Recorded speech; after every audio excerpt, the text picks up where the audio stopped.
Very good afternoon. Yes, my name is Bültmann. I'm lead editor Automotive Mobility for Vertical Media Gründerszene, which some of you may know. And I see there's a clock. May I introduce all my panel guests? We will talk today about autonomous driving, data-driven mobility, and what's going to change for all of us in the future concerning automotive and our own mobility. Let me start to introduce with Adina Valean. You just heard her. She is the Vice President of the EU Parliament.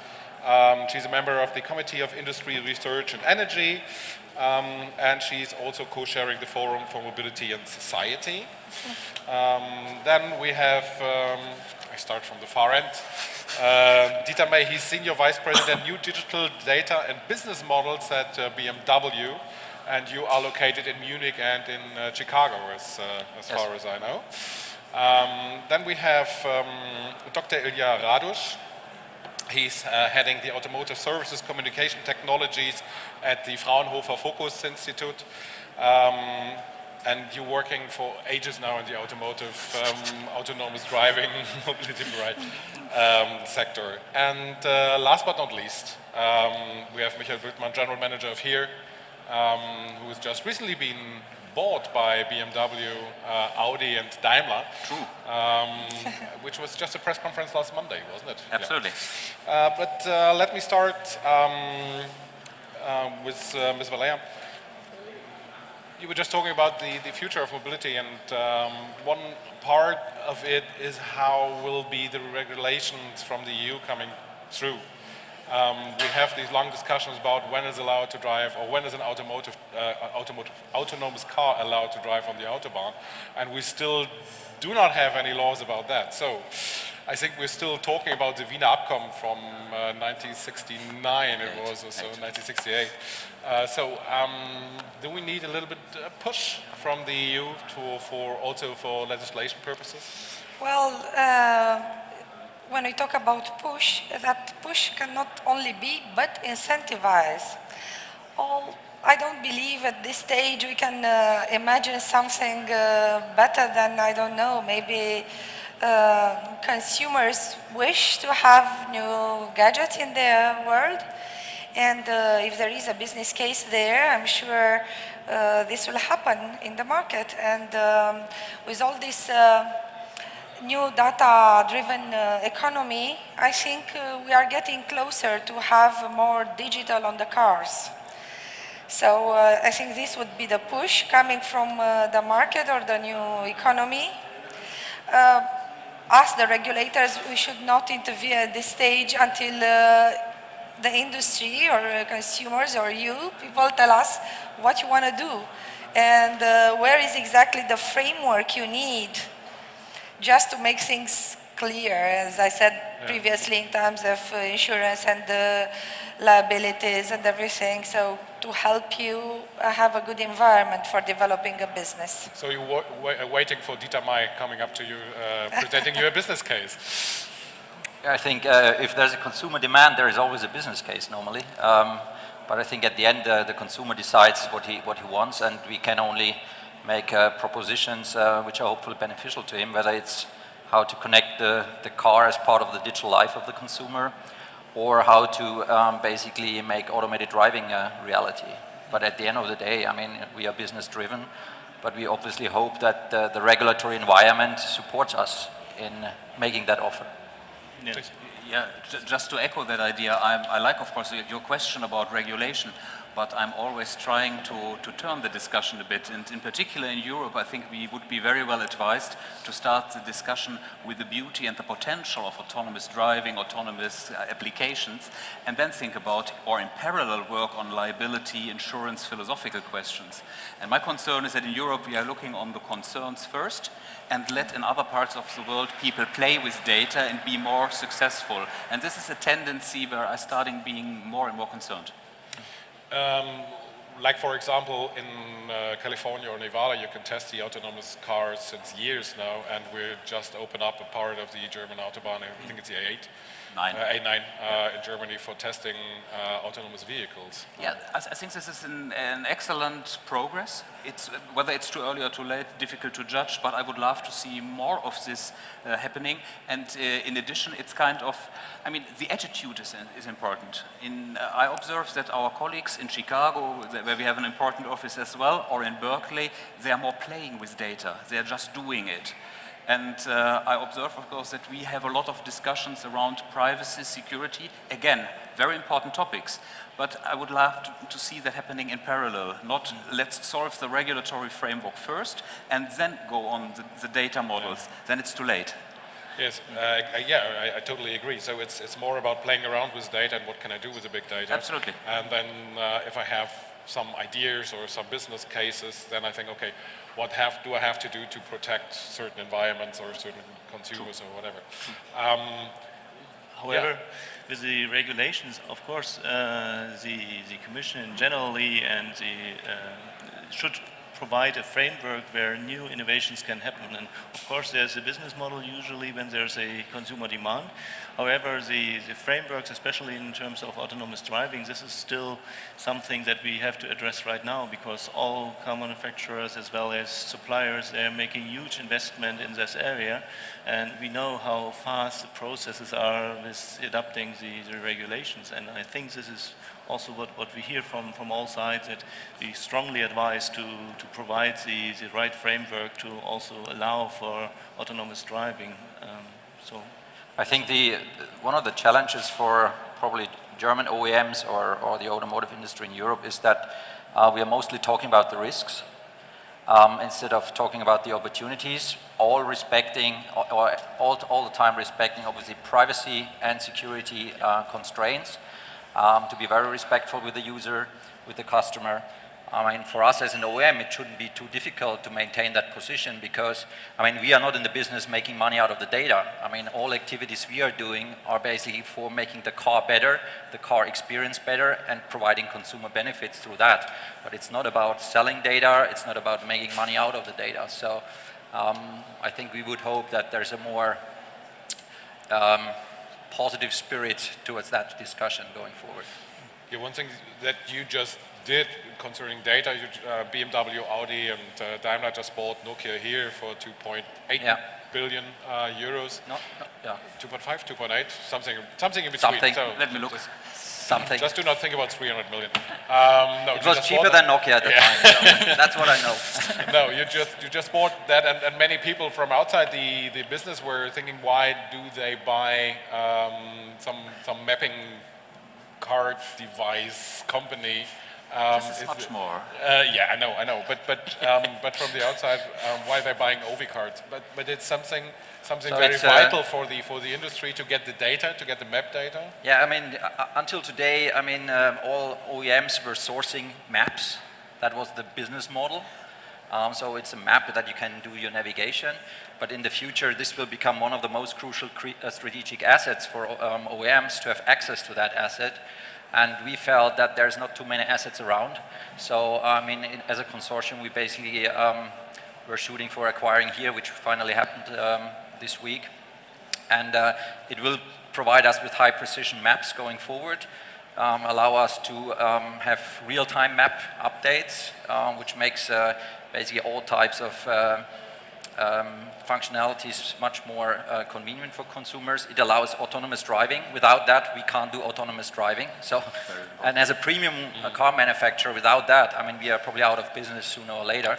So, I mean, there are many reasons to get the asset. Which is one good example, just a second, which is one good example where you buy data and you need data and you collect data also from your cars and put it into the maps, which is a data which the customer has a benefit from.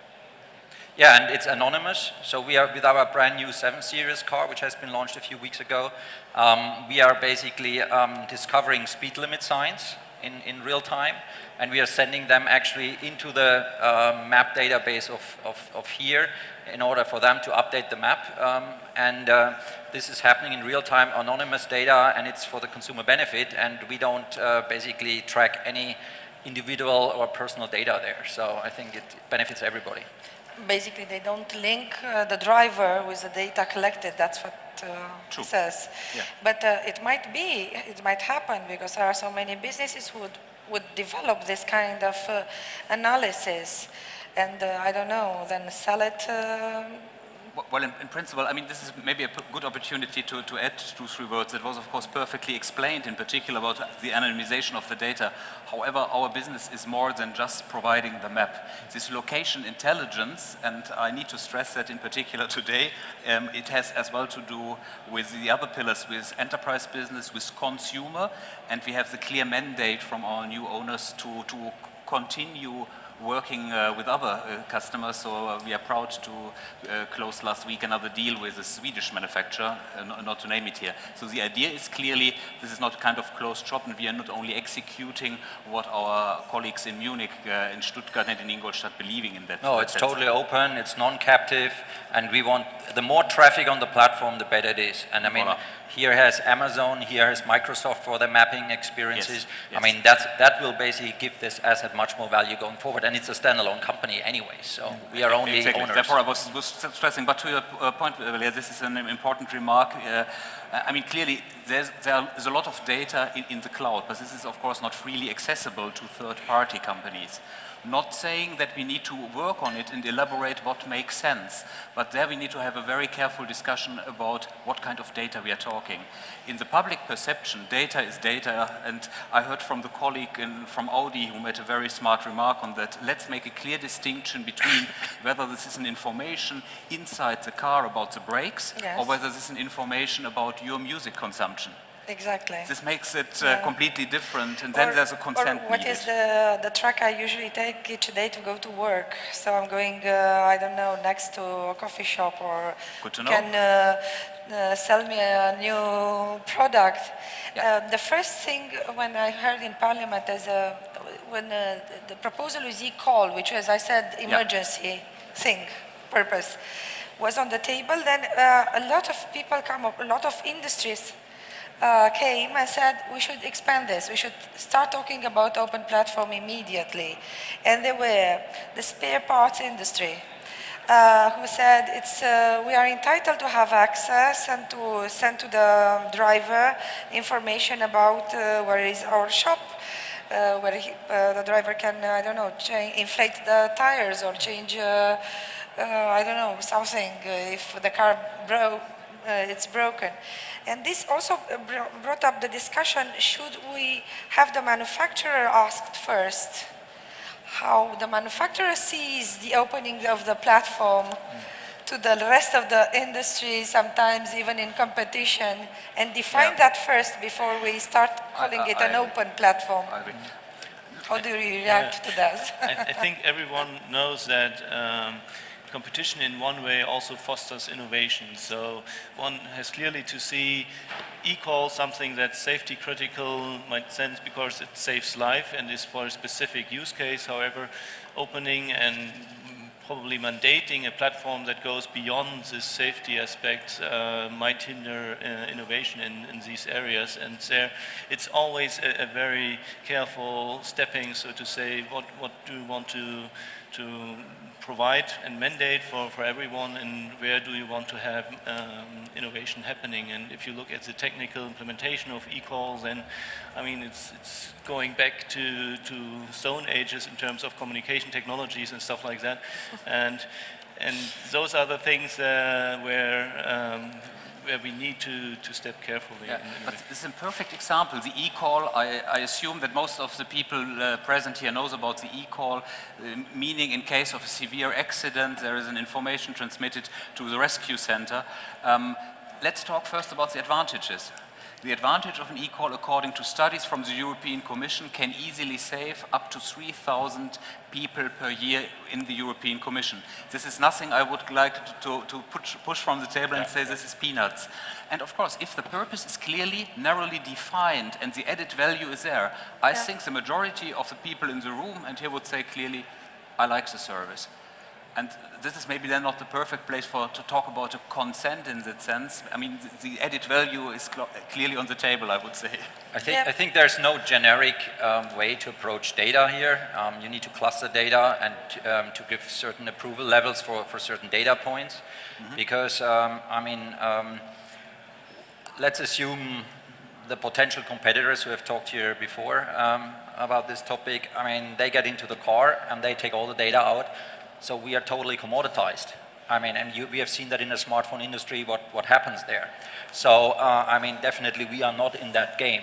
But on the other side, we are obviously going to share data also in that here context with competitors, because we think it makes more sense to have more crowdsourced data and to inform also a Mercedes-Benz or an Audi driver about an accident going forward, which we have collected data on. That makes sense. But to give out our motor management data, our engine management data, I think this is our intellectual property, and any manufacturer would have a problem to just give that out to whomever. So. Yeah. I agree with you, but I was just saying the fact that there is a debate out there, so you're fully aware of process that. Which is ongoing. I share your view, but well. Yeah, right. As you said, Mr. May, the essential the maps, and especially the high-Q maps, detailed maps, are essentially important for having autonomous cars driving around, which will happen sooner or later. There's maybe the questions, what will we have first, the legislation or the autonomous car? And I think it's a later one. As far as I experienced autonomous cars by myself this year. But that means, if I have a car, especially in metropolitan regions that drives around autonomously, like the small Google Pod is doing now in California, or other examples we find now, isn't that also a threat for the automotive industry? Because do I need a car anyway then in the city? I think the automotive industry is at the dawn of the biggest changes since probably the invention of the automotor. And we just need to face it. There's new entrants coming in. We can't prevent from getting them in. We need to speed up our innovation cycles. The whole industry will change because the car is not leaving the factory anymore and it's done. It is continuously updated and continuously changing over the lifetime. This is massive. If you come from a different industry and you see how automotive ticks, this is a massive change for that industry. And I think it's the same applies for the business model. Today, all OEMs measure themselves by cars sold and the profit per car. Probably in the future, we will measure ourselves by kilometers driven with a BMW, which is a totally different mindset, because it could mean whether I own a BMW personally, or whether I own 3, or whether I have a leasing contract for 3 BMWs and I just change the car whenever I need it, or whether I use our Drive Now car sharing fleet. The most important thing then would be that you experience a BMW in whichever mobility concept it is. And that is fundamental, because it would also mean less cars on the road, more utilization of the cars. Cities are crowded, so you need anyway a new concept on that one. So there's a big implication on what you just said. Yeah, it's a huge disruption for the whole industry, because you have to change the whole business or your whole business model in the future.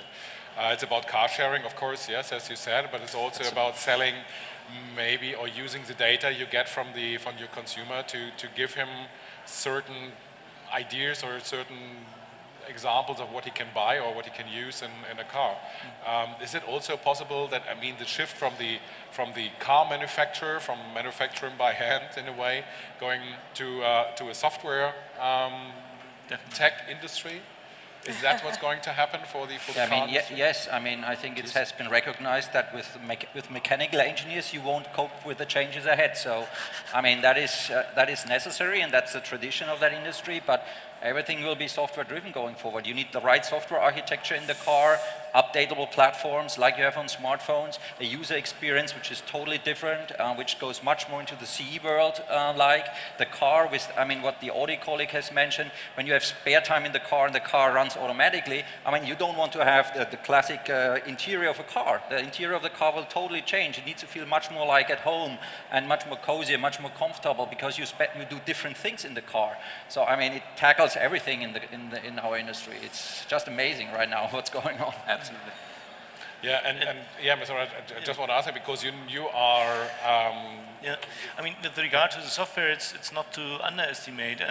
We see software-defined networks now. So what used to be a very hardware block that Huawei or Cisco built, and it's there, and you exchange it maybe every 5 years or so. It's now becoming software, and this is only a glimpse of what happens actually to our industry. Automotive industry is not withheld from that, and with the opportunities that brings, of course, if you have everything in software, the kind of underlying processor good enough to do all that in software that you needed to do in hardware before. It's much less time consuming to actually produce a specific hardware. It's much more expensive than software itself, and also the flexibility you get from making everything a bit liquid and more software. This is really nothing where you can lean against, because once one player in the market does that, he can outpace you with new features in no time, and this is what we see already from a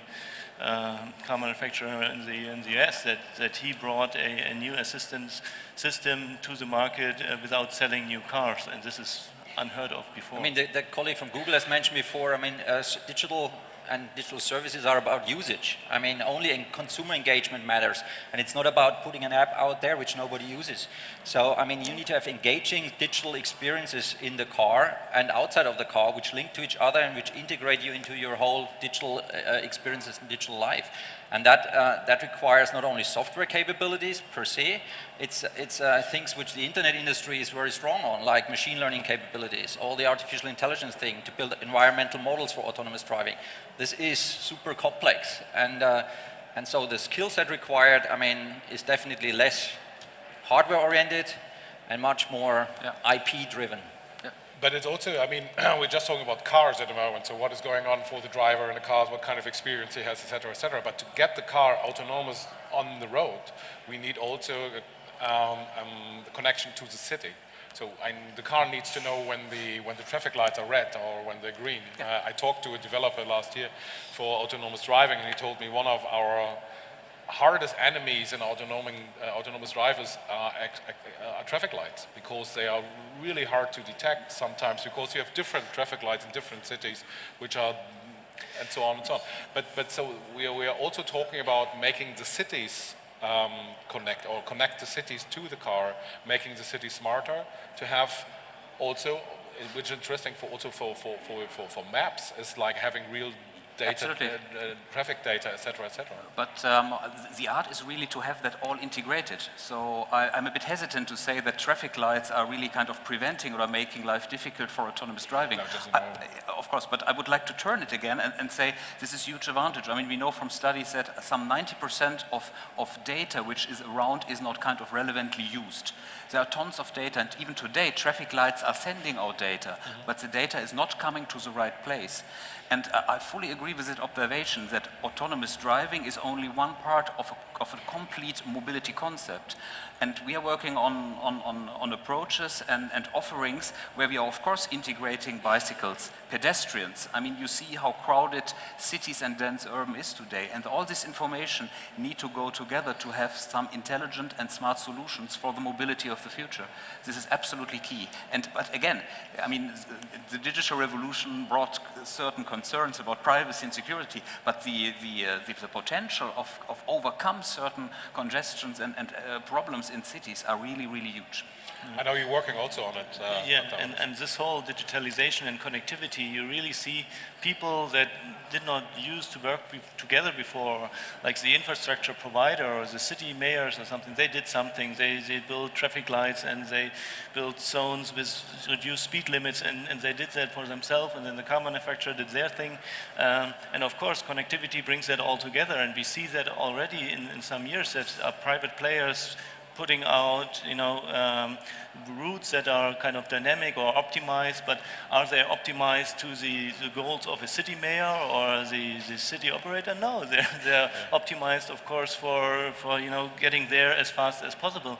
I mean, there are talks starting to kind of provide also in maps hints for like truck drivers to take rather those routes instead of like the other routes through the inner play areas or something, but really here you see that the limited talks that started in the recent years, they really have to go forward. Also to the, again, I'm here with him for the benefit. It's no use for city mayor or for kind of public authorities to say, oh, don't do that, we don't give any data to anyone because we want to make sure that the traffic flows as we want it, but it's quite the opposite you have to do. You have to tell everyone where do you want to have the traffic. And that brings me, if you allow, to a comment when we talked about regulation. We have, of course, a very lively discussion in Europe and in Germany about open data.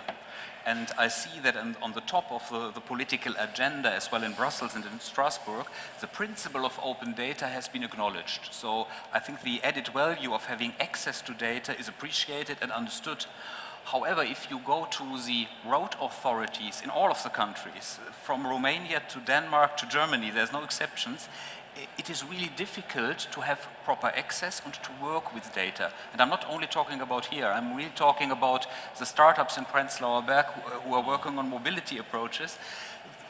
They don't get the data easily enough. There are terms and conditions need to be fulfilled. From time to time, a payment is expected. And this would be something where I could encourage everybody in Europe to kind of not kind of have it as a principle only, but to ensure that the entire organizations who have access to data are more open and give more access to it. That would be appreciated. You can imagine that this goes a lot with subsidiarity, so we can't say to people from Brussels, from starting from tomorrow, you should give up your data. It's up to how the communities perceive, and there is a different culture. I'm sure there are countries in which there is a more openness towards having this new information used in an intelligent way for a smart city, and other communities who don't understand or don't give a damn or they don't care or they just... A bit more reluctant. Yeah, exactly. Yeah. About the regulation you said, and now I'm wondering if you are right or not. I mean, I learned not to, well, to give a second thought on the whole thing with the regulation. Because what I thought, being always market-oriented, was we should give regulation there where it's needed and as less as possible. And I have seen that, this is my belief, that by comparison with other parts of the world, let's say US, because you are talking about developing business there and innovation, I think a part of the deterring innovation in Europe is also a very prescriptive and tight regulatory framework. And that's why I'm a bit, I fear, if we start discussing this, without actually having the good involvement of the producers, it might be that we end up with something rigid and outdated already until we promote it, because it happens like this with IT always. We are innovation is faster. Yeah, this is exactly. Of course, the challenge, clearly. So that's why I don't know. By the other hand, I can understand you that you don't want to develop or invest money in a product and then in the end find out that there is going to be regulation saying you're not allowed to have this product, or I don't know, you have to change it dramatically. And so I don't know where is a right middle in this story. It's a balance.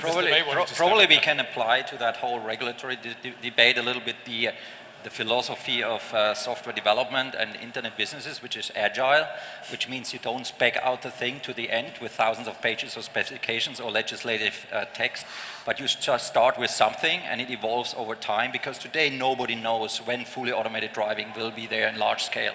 It's just, I mean, even among manufacturers, there's numbers which, diverge by 10 years or so. So I think it's important to get going, And I mean, we have one joint example. I don't know whether you are fully aware of that one, but where we tried to do something on this city on an approach with the city in Germany, where we could think it's the home turf of some of the big OEMs.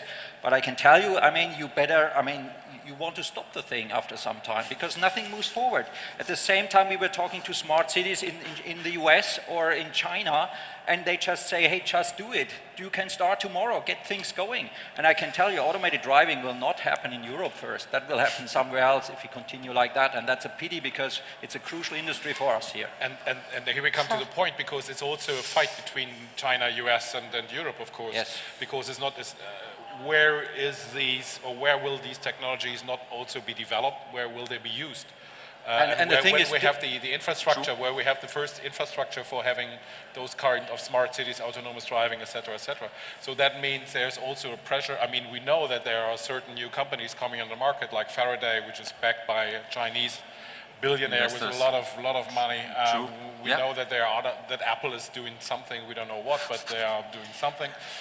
We know that Google is working on autonomous drive. I just read that Baidu, the Chinese search giant, is working on an autonomous driving car. So, and they think they can have one in maybe 2 or 3 years. So this is also putting some pressure on, or is it also that you have to make the pressure on politics a little bit higher? I don't know. I mean, it's not fair to blame politics for it. I No, think no, it's the whole. I mean, it's also the industry as a whole. It's the way the society behaves here. I mean, in China it's totally different. I mean, it's gold rush time. You know, I mean, you do things you would never do here somehow, or you do things totally differently. In the US, you have also a special, I mean, cell with the Silicon Valley where things are done differently, and it's hard to compare. And I wouldn't blame politics for it, but I would just appeal to politics to make it not prohibitive for us to succeed somehow. No. Well.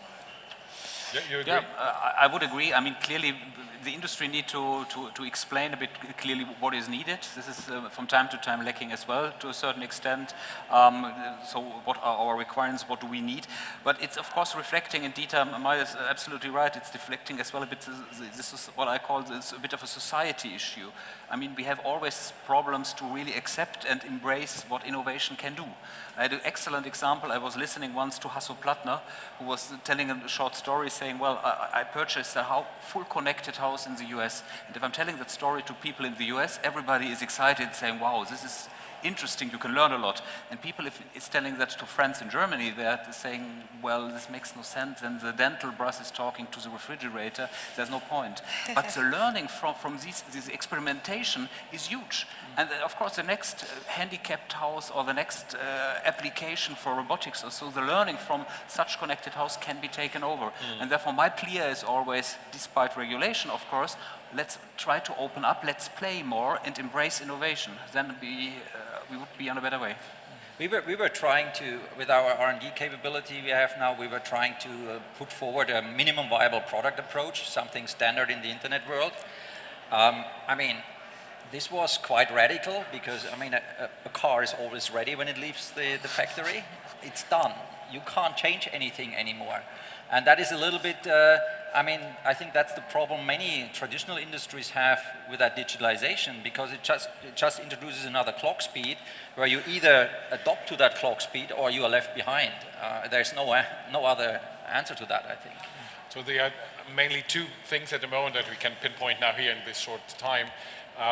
But two things are very valid or very, very important at the moment. One thing is having a wide possibility for development and without having too strict regulations around it.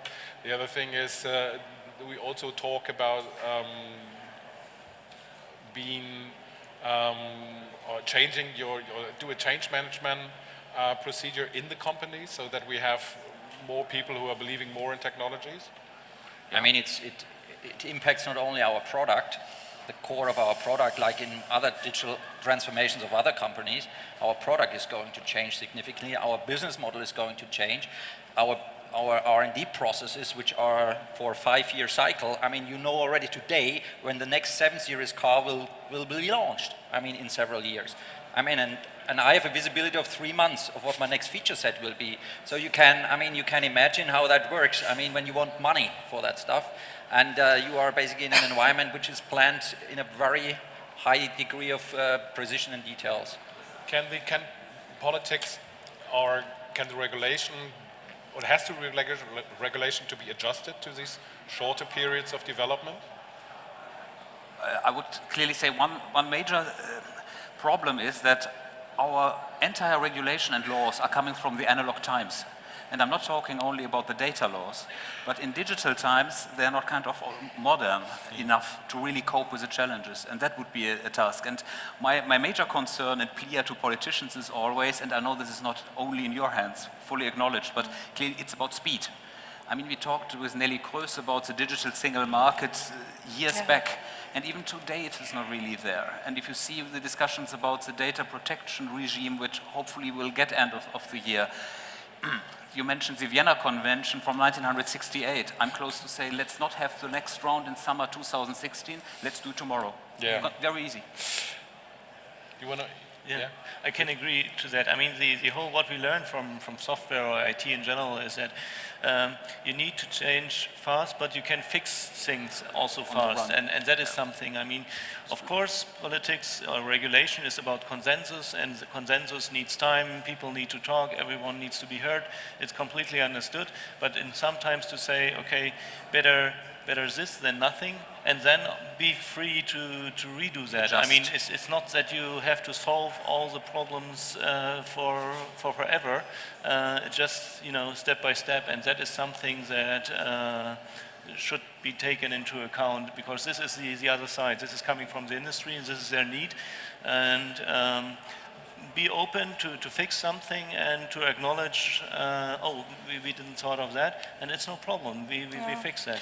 Well, I believe that we should follow the market.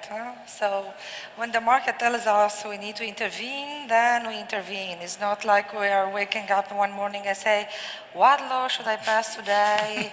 I have some time, so I should imagine something. So from this point of view, I totally believe we should listen, put our ear to the market and see what is needed to help and correct there. The whole thing with the autonomous cars and the connected car, I think Europe, it might be, I was thinking while you were talking, I don't know, do we have data? Do we know that the consumers in Europe actually are willing to embrace this new thing? Because I was looking, for example, the regulator, the policy maker pushed artificially, let's say this way, pushed for regulation on climate. 10 years of heavy regulation on climate, and the consumer willingness to have an electric car, it's still very low.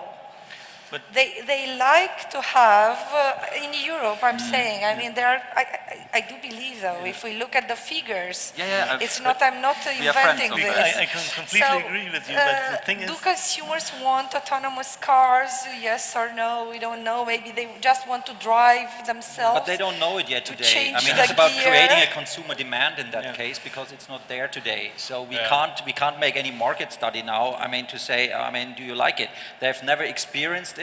I mean, it is not there until today. So we are generating here a new market, which is following different rules, I guess. I mean, like Apple was creating new categories of devices. True. I mean, where they created demand nobody knew about before. So. And actually, I would like to invite you to also drive that discussion. And of course, I mean, for the car manufacturer side, you say, oh, this is great.